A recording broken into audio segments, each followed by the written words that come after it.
Oke. Shalom teman-teman. Balik lagi bersama kita tentunya Dua onar, dua orang tidak terkenal, tapi juga ingin hidup dalam kebenaran. dan tentunya kita akan membawa berita-berita kebenaran yang Haleluya. dikemas secara Menarik. mendalam serta Serta apa ya? luar biasa. Oh ya. Dan kalau kurang mendalam, Maafkan kami teman-teman. karena itu kita bikin konten gini. Oke, nggak terasa ya udah 4 episode ya. Iya. 4 episode. Berarti ternyata konsistensi kita masih bertahan sampai saat ini. Haleluya. Karena kita lah, boy. melihat banyak di luar sana orang yang tidak konsisten. Makanya doain aja teman-teman, semoga kita tetap konsisten. Dan tentunya kita tidak minta untuk teman-teman subscribe atau Ya. apapun itu, tapi kalau teman-teman suka dengan konten kita, ya monggo di subscribe. Tolonglah. Jadi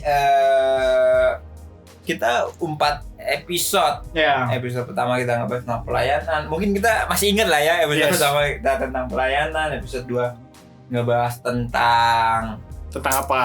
Ayo. baptisan. Ya. Yang ketiga ngebahas tentang pakaian. Yang keempat ini kita akan ngebahas tentang apa, Andra?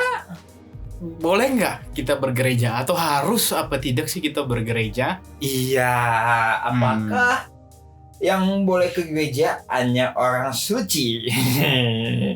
Atau yang penuh dosa? Iya. Seperti iya. lagu ya. Iya, aku suci. Kamu Kamu suci. suci. Aku penuh dengan dosa. Ah. Nah, iya ndak. Ini lumayan menjadi pertanyaan Yes. berbicara tentang bergereja atau tentang kita ingin ke gereja. Ya. Kenapa menurut gue penting?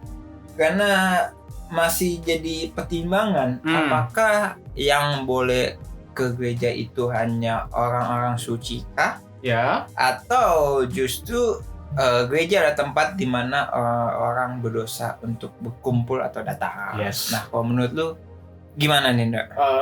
Kalau dari gue sih, gereja bukanlah tempat dimana untuk memilih kayak gitu. Jadi kayak karena apa ya? Aduh, agak berat nih. Nggak jadi deh. Kalau menurut gue sih nggak ada kayak misalnya lu dari kalangan A, gue kalangan B. Ya. Dalam satu gereja tuh nggak ada tuh. Semuanya telah satu di dalam Kristus. Yes. Gitu. Jadi nggak ada yang dosa, yang orang-orang berdosa ini nggak boleh ke gereja, orang kudus yang boleh ke gereja. Oke. Itu nggak ada. Oke. Nah, karena pada nyatanya kedatangan Kristus ke dunia Iya. yaitu untuk mengampuni, menyelamatkan manusia. Yes. Itu nggak apa ya? Nggak spesifik ke siapa aja. Nggak ke Indra doang, nggak Gua doang. ke lu doang, tapi bagi semua umat manusia yang percaya. Akan. Makanya di dalam Alkitab kita lihat tuh para rasul-rasul panggil jemaat-jemaat di gereja-gereja waktu itu kepada orang-orang percaya. Oke. Karena patokan khusus dia masuk ke dalam gereja itu ialah dia percaya, mengakui bahwa Kristus adalah Tuhan. Kristus, Yesus yang disebut sebagai Kristus adalah Tuhan. Nah, itu orang-orang itu berkumpul dalam satu komunitas. Iya. Dalam satu persekutuan yang kita kenal zaman sekarang sebagai gereja. Oke. Ya. Jadi gitu ya. Ya. Jadi gitu ya. Ya. Tapi enggak. Gue nggak tahu ya. Maksudnya ada orang yang mengatakan bahwa gereja bukanlah sebuah gedung, bukan Yes. tempat. Ya. Tapi gereja adalah kita. Setuju. Nah, berarti kita nggak perlu ke gereja dong. Nah, ini pertanyaan klasik sebenarnya. Oke. Iya kan? Pasti ada yang berbicara seperti itu. Oke. Dan boleh nggak kita ke gereja? Pertama begini, memang gereja adalah kita. Iya. Karena Kristus ada di dalam Kita. setiap kita. Betul. Itu, eklesia. yang dipanggil keluar. Gue nggak terlalu dalam karena jujur gue belum mulai juga. Yang penting pokoknya gereja itu kita dipanggil keluar dari salah satu definisinya, dipanggil keluar dari hal-hal yang jahat. Oke. Ya, kita kalau gue nggak salah, sorry ya buat teman-teman yang lebih paham nanti bisa komen di bawah biar kita jadikan referensi kita. Ya, podcast ini jadi ruang debat, ruang diskusi. Yes. Tentu untuk kemuliaan nama Tuhan juga ya. Dan pastinya juga belum tentu apa yang kita omongkan bisa menjadi sebuah kebenaran dalam kehidupan teman-teman. Yes, karena perlu banyak belajar. Kita harus selalu belajar tentang kebenaran itu. Yes. Nah, jadi gue lanjutin ya.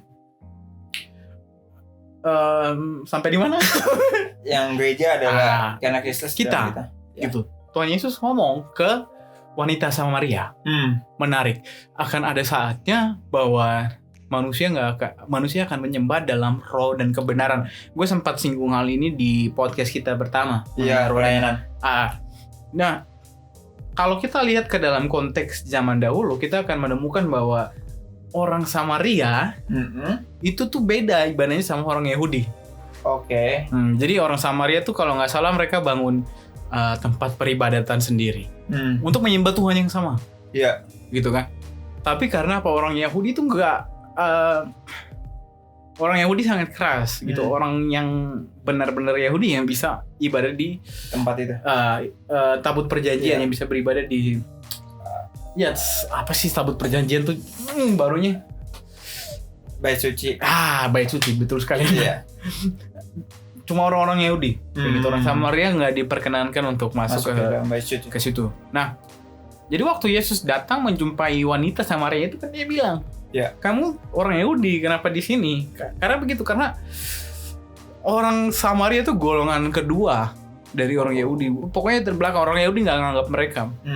Nah, tapi Yesus bilang setelah percakapan yang luar biasa itu, yang memberikan pertobatan kepada wanita Samaria, dia bilang akulah air hidup. Ya kan, kayak gitu kan. Nah, yang mana Tuhan bilang akan ada saatnya nanti manusia nggak akan menyembah Tuhan di tempat-tempat lain, tetapi dalam roh dan kebenaran. Maksudnya apa? Kita nggak perlu tuh ke bait suci lagi. Gitu. Menarik karena hal ini jadi satu bukti otentik pada tahun 70 Kaisar Nero menghancurkan bait suci di Yerusalem. Gitu. Sampai sekarang kita lihat sisa-sisa bait suci cuman tembok-tembok doang. Iya. Orang-orang yang ke Israel datang cuma hanya melihat tembok. Iya, nyembah tembok doang kayak gitu. Karena yang sebenarnya ibadah yang sebenarnya itu di dalam roh dan kebenaran. Maksudnya manusia punya semua hubungan dengan Tuhan. Dimanapun kita berada. Even di toilet, tempat paling yang jorok lah. Iya. Even di toilet lu bisa menyembah, punya koneksi dengan Tuhan. Nah, itu dalam definisi gereja sebagai diri kita masing-masing. Kan timbul pertanyaan, berarti kita nggak harus gereja dong? Betul. Nah, fungsi gereja itu untuk memuridkan. Lu nggak akan bisa bertumbuh tanpa adanya komunitas. Iya. Lu nggak akan bisa intinya gini, nggak ada yang jagain lu dah. Misalnya kita berdua nih, terlepas dari semua komunitas yang ada, kita hanya berteori tentang Tuhan sendiri, nggak ada yang bisa ngerem tentang hal itu benar apa enggak. Itu salah satu kegunaan kenapa kita harus bergereja. Jadi kalau teman-teman nanya harus nggak gereja, kalau gue harus banget, karena di situ komunitas tubuh Kristus.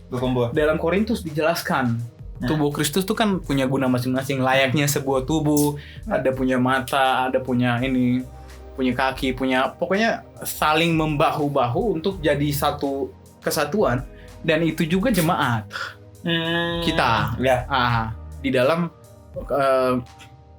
komunitas perkumpulan yang kita kenal dengan organisasi gereja. Gitu. Jadi semuanya mempunyai fungsi. Nah, gue belajar kemarin ada 5 tugas gereja. Diakonia, koinonia. Ini gereja secara komunitas. Secara umum bukan sih? Lebih ke komunitas. Kalau menurut gue lebih ke komunitas.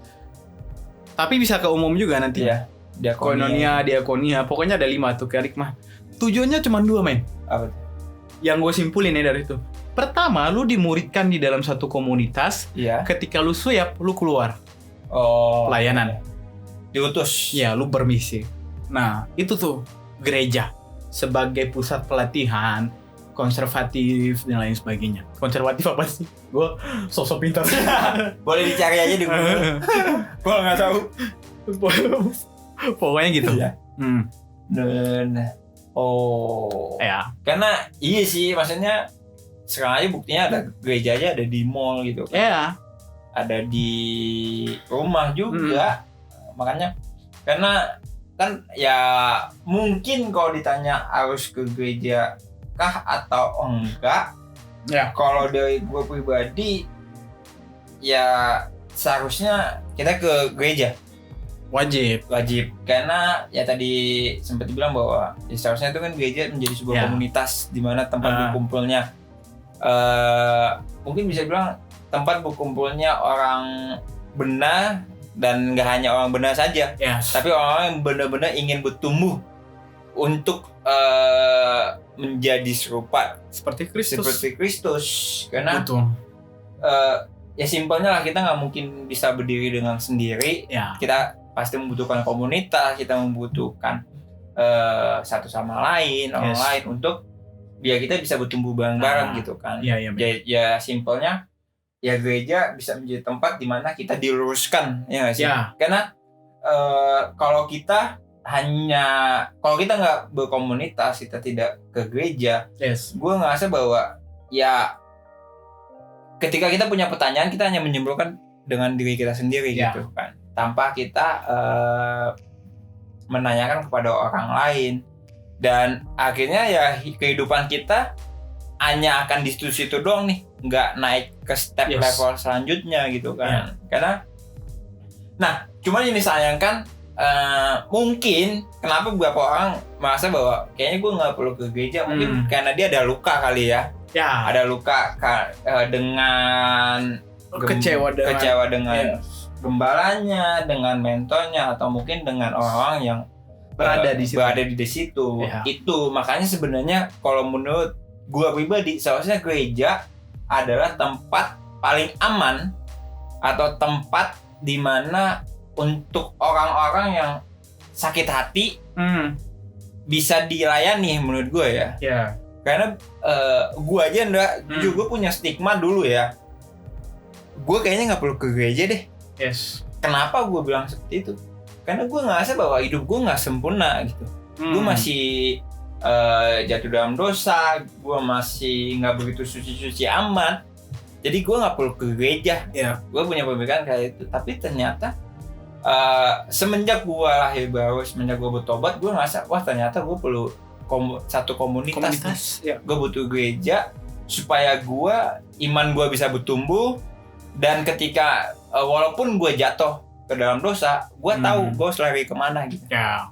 Itu kalau menurut gue ya. Ya. Jadi ya emang seharusnya kita harus ke gereja kali ya. Wajib. Jadi seorang Kristen tuh wajib punya komunitas, punya persekutuan kayak gitu. Kita lihat bagaimana budaya ini udah dibangun sama Tuhan Yesus sendiri ketika memuridkan. Bener. Budaya gereja adalah gereja yang memuridkan. Itu budaya tuh. Iya. Jadi bukan hanya cuman leha-leha, cuman datang tiap minggu, cuman hanya untuk have fun doang. Iya, tapi memang gereja adalah pusat daripada pemuritan itu sendiri.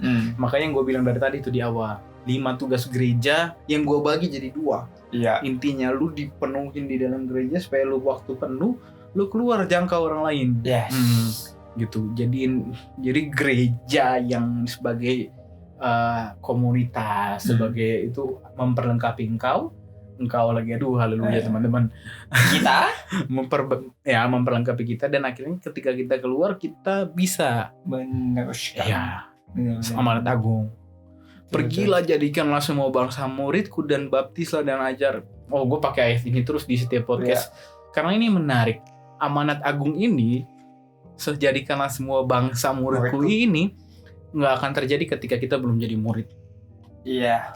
Gitu. Dan akhirnya kita harus jadi murid dan hanya bisa didapatkan dalam komunitas, dalam satu persekutuan gitu. Di situ ada bapak rohani kita, ada mentor kita ya, saudara-saudara seiman kita yang saling berbagi gitu. Kita bisa melihat di dalam teks Alkitab Perjanjian Baru itu banyak banget ya, dari kisah para rasul, selanjutnya bahkan dari waktu Injil sinoptik.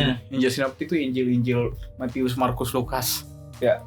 Terus Injil Yohanes. Kita bisa lihat sepanjang kerangka penulisan Perjanjian Baru itu semuanya komunitas. Komunitas ya. Komunitas berdasarkan kekeluargaan. Itu paling penting. Iya. Gitu. Karena kita saudara-saudara, Ibrani 3 ini menarik teman-teman. Ibrani 3 ayat 13. Tetapi nasihatilah seorang akan yang lain setiap hari selama masih dapat dikatakan hari ini. Supaya jangan ada di antara kamu yang menjadi tegar hatinya karena tipu daya dosa. Karena ayat 14, karena kita telah beroleh bagian di dalam Kristus, asal saja kita teguh berpegang sampai kepada akhirnya pada keyakinan iman kita yang semula. Gitu. Saling menasehati, saling menegur hanya bisa terjadi ketika kita berada di dalam komunitas. Gitu. Jadi ya nggak salah sih lu nggak bergereja. Banyak orang yang kasih statement bahwa saya dengar nonton dari YouTube, saya lihat dari acara TV, saya dengar podcast dan lain-lain. Tapi ini bukan inti, ini selingan. Bahkan podcast ini pun hanya selingan. Betul. Karena yang penting adalah bagaimana kita berhidup sebagai komunitas, kita hidup di dalam satu kelompok yang sama-sama tujuannya ke Kristus. Fokusnya ke situ ya. Karena kekristenan dibangun berdasarkan hubungan. Itu balik lagi teman-teman. Kekristenan kita dibangun berdasarkan hubungan. Kristus mati supaya kita bisa dapat hubungan. Itu menarik tuh. Ketika Kristus mati kita dapat hubungan, Tuhan Yesus ngomong, kasihilah sesamamu manusia. Pertama kasihi Tuhan, kasihi manusia. Lu gak bisa kasihi Tuhan tanpa kasih manusia. Lu gak bisa kasih manusia tanpa kasih Tuhan. Benar. Dan gereja adalah wadah di mana kita berlatih, saling menasehati, kayak gitu. Kualitas iman tuh kan satu hal yang nggak bisa diukur. Betul. Tingkat kerohanian gua sama Yonatan tuh kita nggak bisa ngukur. Iya. Gitu. Tapi kita tahu secara pribadi. Gua nggak bisa ngukur kualitas imannya Yonatan. Tapi Yonatan tahu secara pribadi, gua tahu secara pribadi. Nah, benar-benar. Selain itu, kualitas iman bisa diukur dengan apa? Tindakan. Salah satu alat ukur ya. Iya. Tindakan. Nah, ketika Yonatan leha-leha atau gue leha-leha, gue lakuin salah, orang terdekat yang akan negur. Benar. Dan itu akan terjadi di dalam komunitas. Ya. Betul. Gitu sih dari gue, men. Iya, betul banget, men. Karena ya sangat disayangkan ketika ada beberapa orang yang punya statement, aduh gue udah nggak mau, gue kecewa nih sama gereja, akhirnya membuat gue nggak datang ke gereja. Mungkin gue ngeliat bahwa mungkin dalam komunitas tersebut tidak ada yang namanya kekeluargaan, atau mungkin gue nggak bisa bilang pasti setiap komunitas, setiap gereja pasti ada Kristus di dalamnya. Tapi bagaimana setiap pribadi di dalam komunitas tersebut, di setiap gereja tersebut, mereka bisa menampilkan Kristusnya itu, nggak menonjolkan Kristusnya itu. Karena banyak beberapa kasus juga pindah gereja ke sana, pindah gereja ke sini.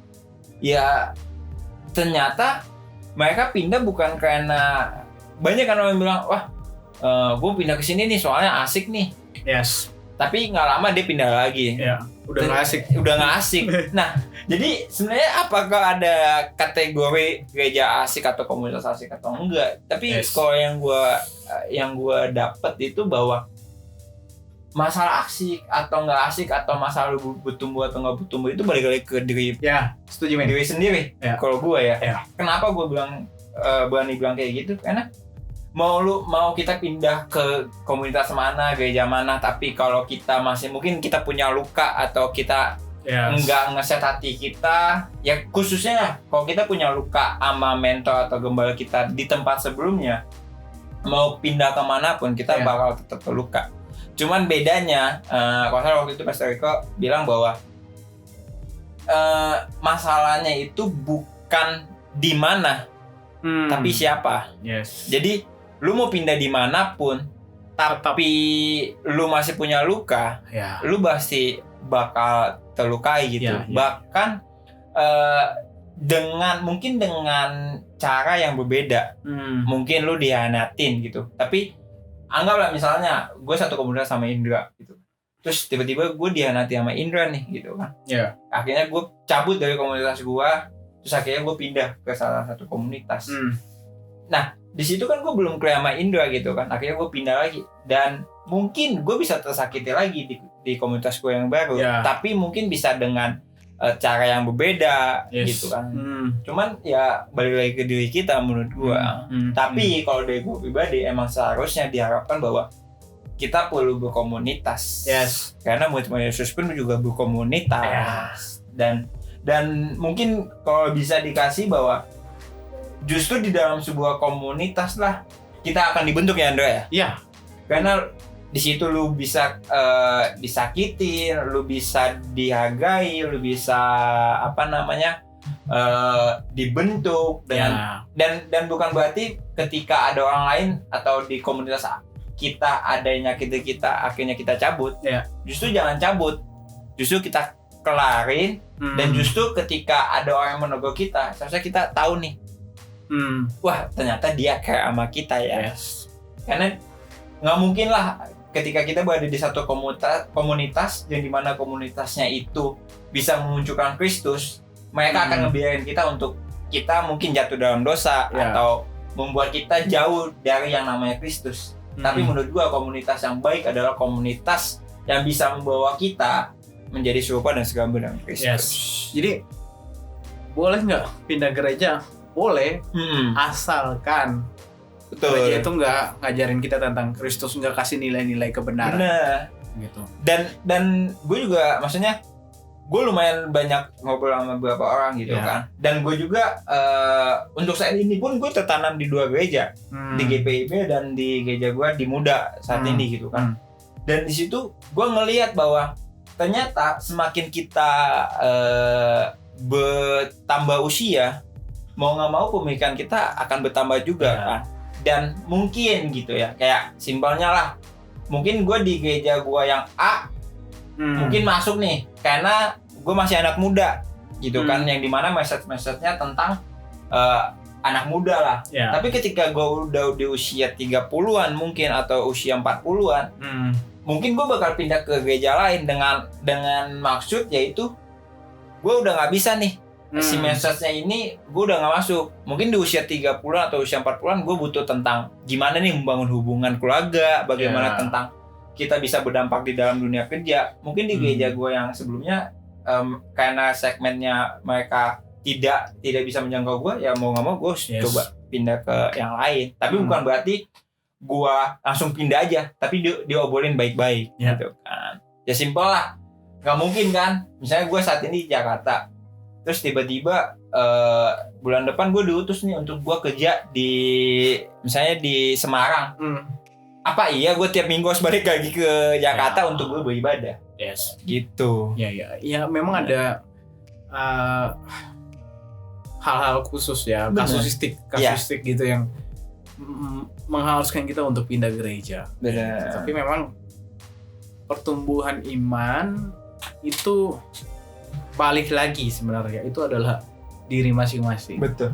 Kalau kita bilang gue nggak bertumbuh di gereja ini, sebenarnya perlu dipertanyakan juga ke kita yang ngomong seperti itu. Bener lah. Apakah memang gereja nggak memberikan pertumbuhan? Apa emang kita yang cari kepuasan? Ya. Gitu, karena beda tipis men. Banyak sekali hal-hal beda tipis lagi. Hal-hal beda tipis yang terjadi di dalam gereja, dalam jemaat-jemaat gereja. Merasa nggak bertumbuh, padahal sebenarnya nggak bertumbuh bukan gerejanya, dianya kayak gitu. Balik lagi memang diperlukan filter yang baik, diperlukan bagaimana kita punya wawasan yang baik gitu. Untuk memandang kasus-kasus kayak gitu. Karena banyak nih men anak-anak komunitas ngomong, bang, apa gue pindah aja ke gereja lu ya? Ya. Ngomong kayak gitu. Kita pasti tolak. Benar. Karena kedatangan kita sebagai mentor dalam artian membantu membantu anak ini nih. Tapi di mana dia bertumbuh, gereja yang sebenarnya ya itu gereja asalnya dia. Iya. Kita cuman bantu dia untuk bimbing. Paling kita tanya dulu, men, di gereja lu keluhannya apa? Yes. Gitu. Lu kenapa mau pindah? Kalau cuma mau cari asik-asik, cuma mau nongkrong, jangan deh. Kita pakai hari lain aja untuk ini. Karena ya harus lu pindah gereja ya. Ya, karena pindah gereja sekali lagi bukan solusi. Betul. Betul banget. Kecuali udah ya kasuistik. Ada hal-hal kasuistik. Ada hal-hal yang kayak lu bisa ukur pendetanya gereja ini nggak bisa memberikan pertumbuhan, bukan karena kitanya nggak bertumbuh. Iya. Tapi gue pengen upgrade nih, gue pengen cari ke tempat lain. Contoh kayak gue dalam 6 tahun ini gue pindah gereja 2 kali. Kenapa gue pindah gereja 2 kali? Tujuan gue belajar. Betul. Karena gue mau ke Papua, nanti gue mau lihat perbandingan dan lain sebagainya. Nah itu kasuistik. Nah itu it's okay. Tapi keluarlah dengan baik-baik. Dia ngomongnya. Karena Kristen punya satu semangat. Agama Kristen punya satu semangat. Namanya semangat ekumenis. Aja. Satu. Kayak gitu. Jadi yang gue baca-baca nih, etikanya, balik lagi etikanya. Sebenarnya, misalnya gue dari gereja A pindah ke gereja B, seharusnya gue bilang sama gembala gue sebelumnya, Pak, saya mau pindah, dengan alasan jelasin aja. Kasih tahu, benar-benar. Setuju. Kalau bisa malah gembalanya ngomong ke gembala yang satu, saya titip ya anak saya. Betul banget. Dia, nah itu semangat ekumenis tuh, semangat kesatuan, walaupun berbeda-beda di dalam komunitas, tapi tetap satu. Kalau kita baca di Korintus kalau nggak salah, ada pertentangan antara para pengikut. Paulus sama, kenapa ya setiap syuting saya lupa. Pokoknya ada pertentangan. Paulus sama Apolos atau pengikut Paulus sama pengikut siapa gitu. Jadi saling bertentangan. Terus di dalam Kristus satu, Paulus jelasin, nggak ada tuh pengikut gua, pengikut dia. Di Alkitab bilang antara orang Yahudi sama orang luar, yang mana yang lebih kudus? Orang Yahudi paksain nih, lu harus sunat nih untuk masuk Kristus. Oh enggak, berkesunan enggak. Di dalam Kristus semua orang satu. Diampuni, dimuridkan, gitu kan. Jadi memang pindah gereja, kalau lu rasa nggak bertumbuh, lu rasa mungkin bukan nggak bertumbuh, lu pengen upgrade, lu pengen belajar banyak hal, diminta izin baik-baik. Gue menekankan prinsip ini sih. Jadi waktu itu gue pelayanan tahun 2015 sampai 2017 di salah satu gereja di Jakarta. Gue diterima baik-baik, gue keluar baik-baik. Minta izin. Itu yang sehat ya? Ya, itu yang sehat gitu. Tapi memang agak kacau. Gue nggak bilang gue pindah ke gereja ini. Karena memang masih ada space tuh hari itu. 1 tahun gue berhenti melayani. Minta maaf Bapak. Saya menipu Bapak. Tapi memang begitu, men. Lebih baik mendukung semangat ekumenis. Karena seharusnya begitu ya. Iya, seharusnya begitu. Apalagi khususnya mungkin kalau kita sebagai jemaat, ya nggak apa-apa kita mau cabut-cabut. Tapi kalau kita sebagai pelayan, ya sebaiknya ya minta izin. Karena gue yakin banget lah, dan banyak banget nih, maksudnya please lah, tolong untuk mungkin para gembala, para pemimpin gereja, tolonglah gitu. Jemaat, dia nggak usah takut untuk jemaat kalian sedikit atau gimana gitu ya. Tapi saya mau jemaat banyak. Tapi please lah, tolong, maksudnya karena kan ada nih beberapa kasus, wah lu pindah, kenapa di sana ada apa, upgrade gereja ini, terus lu kenapa lu pindah, enggak lu nggak boleh pindah, lu harus gini akhirnya kan ditahan gitu kan.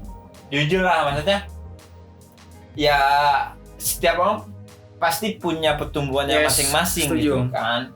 Dan kalau misal anggaplah, gue selalu menganalogikan kayak gini, enggak, maksudnya nggak bisa diambil sepenuhnya, tapi kayak kita dari kelas 1 pasti kita upgrade ke kelas 2 gitu kan. Terus naik ke kelas 3. Begitupun ketika kita berkomunitas. Tapi balik lagi ketika kita pindah, tadi yang Indra bilang bahwa ketika kita pindah ya sebaiknya kita izin dulu lah. Ya. Karena gue yakin ketika kita diskusikan atau komunikasikan dengan baik, pasti pemimpin gereja kita atau gembala kita tahu yang terbaik buat kita. Ya. Apalagi kalau kita udah tertanam dengan lama gitu kan. Dia tahu nih, oh iya, emang seharusnya lu pindah gitu kan. Jadi jangan sampai nggak usah takut untuk bangku kosong atau gimana. Justru ya jemaat kita, jemaat yang ada di komunitas kalian mungkin saat ini, ya itu mungkin yang dipercayakan oleh Tuhan saat ini gitu kan. Jadi nggak usah dilarang-larang ketika setuju. pindah. Jadi memang objektivitas itu harus dijunjung tinggi. Kita harus menilai sesuatu berdasarkan objektivitas, bermanfaat nggak. Nah ini bukan untuk gembala doang ya. Iya. Tapi buat jemaat juga. Gue kalau pindah dari gereja ini, kira-kira gue bisa bertumbuh nggak? Iya, dipikirin lagi. Kira-kira contoh buat teman-teman yang cari hanya gara-gara lighting gereja A lebih bagus daripada gereja lu karena gereja lu masih jadul. Atau contohnya juga musik khususnya ya. Gua ngangkat nih ibadah di sini. Nah, itu kita harus nilai objektif secara objektif. Betul. Gitu, kita harus bener nggak gitu. Gue pindah di sini hanya gara-gara lighting, hanya gara-gara musik, hanya gara-gara pendetanya ngomongnya keren. Yang lain, yang dulu yang pendeta gue bilang saudara-saudari, pendeta yang situ bilang lu gue. Iya, benar. Itu kan harus dinilai secara objektif. Dan itu sih men, soal pelayanan nih. Dan pastikan ketika kita mau pindah, pastikan bahwa ya kita pindah karena kita ingin bertumbuh. Bukan karena penampilan ya. Itu sangat disayangkan karena namanya penampilan, don't judge the book by the cover. Soal penampilan sih pasti setiap gereja punya ciri khasnya masing-masing gitu.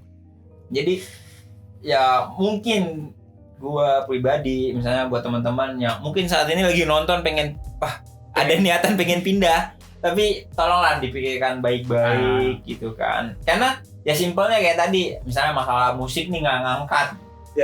Terus nanti akan suatu saat ketika kalian merasa bahwa wah ini udah nggak asik lagi, kalian bakal pindah lagi.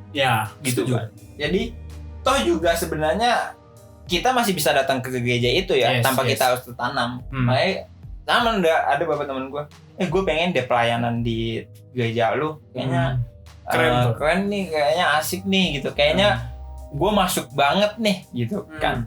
Padahal dia baru sekali datang gitu. Itu yang sangat disayangkan sih untuk sahabat online. Jadi ya itulah buat teman-teman, kalau ditanya haruskah kita bergereja atau enggak, itu diharuskan, wajib. Kita ada narasumber nggak sih kali ini? Kayaknya nggak usah deh ya. Jadi kita kalau bisa dibilang buat teman-teman diharapkan untuk khususnya teman-teman punya komunitas, punya gereja, gitu kan.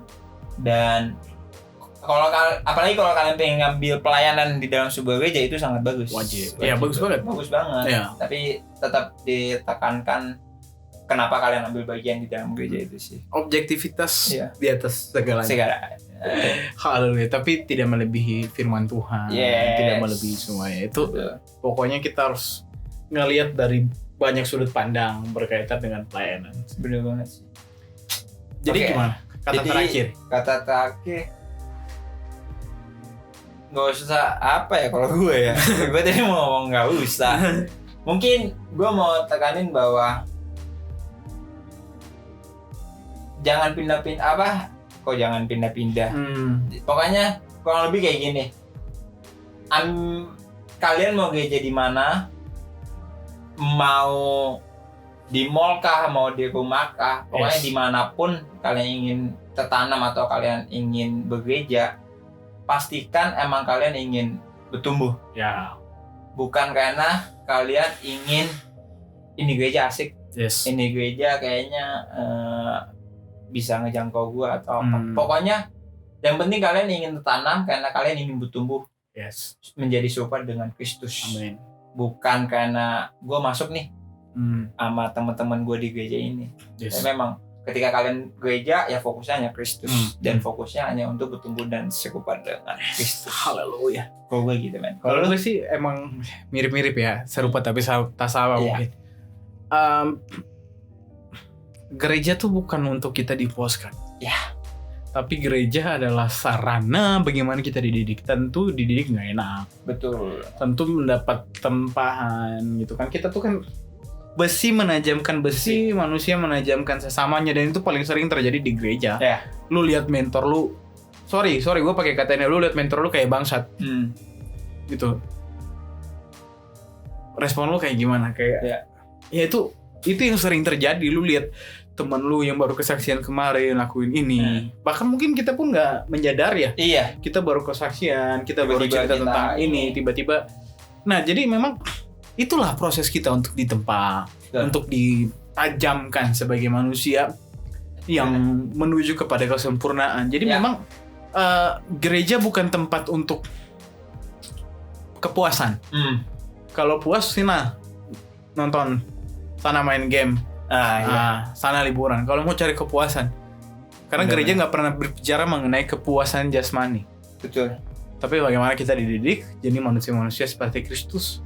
Soalnya Yesus bilang, barang siapa yang mau mengikuti aku, ya harus memikul salibnya. Benar. Jadi jangan pernah anggap kekristenan dalam hal ini gereja berikan kepuasan. Ya. Ini sarana kita nih, tempat kita belajar untuk pikul salib kita. Betul. Iya kan? Sarana kita untuk pikul salib kita bagaimana nanti. Seperti yang gue bilang tadi di awal. Gereja adalah wadah kita dididik. Setelah kita siap, kita keluar. Kita jadi gereja buat banyak orang. Kita jadi gereja buat orang lain. Buat keluarga kita, buat semuanya. Itu sih dari gue. Dan akhirnya kita akan tutup dalam doa. Dan gue mau tambahin dikit. Nah, ketika kita dalam sebuah komunitas, apalagi kalau kita udah berada di komunitas itu udah sangat lama, pasti yang tadi Indah bilang, besi menajamkan besi, itu ya akan kelihatan ketika kita sudah lama di dalam satu keluarga. Terasa banget ya. Terasa banget. Karena kalau cuma sebulan, 2 bulan ya masih honeymoon lah. Iya, itu kan penelitian temen. Iya. Kalau contohnya kayak lu ke salah satu kota, seminggu pertama, pas bulan pertama tuh jalan-jalan. Iya, asik. 2 bulan kedua kan udah mulai bosan. Jadi tapi bagaimana lu mau tetap fight atau komunitas sehat pasti akan membuat lu makin serupa dan segambut. Haleluya. Oke. Kita udah di akhir dan seperti biasa kita akan tutup dalam doa. Dan kali ini doa akan dibawakan oleh Yonatan Alberto. Oke. Pintar lu ya. Baik teman-teman, kita bersatu dalam doa. Bapak, terima kasih Tuhan untuk pembincangan kami dari awal pertengahan hingga akhir ini. Bapak, terima kasih Tuhan untuk perundungan yang baru, untuk pewahyuan yang baru akan kami. Kami yakin bahwa ini sangat memberkati kami berdua juga, bahkan teman-teman kami yang menonton. Biarlah ini menjadi kesadaran akan kami Bapak, bahwa kami mau berkomunitas, kami mau untuk menjadi serupa dan segambar dengan-Mu, dan dimanapun kami saat ini berada berkomunitas, kami yakin dan percaya bahwa itu akan membuat kami menjadi serupa dengan-Mu. Amin. Dan kami nggak mau lagi Bapak berfokus pada diri kami tidak mau berfokus pada komunitas yang hanya menyenangkan hati kami, tapi kami ingin benar-benar berkomunitas karena kami mau menyalurkan kasih-Mu dalam kehidupan kami. Thank you Jesus, haleluya, amin. Amin. Jadi teman-teman, sampai jumpa di episode selanjutnya. Bye-bye. Bye.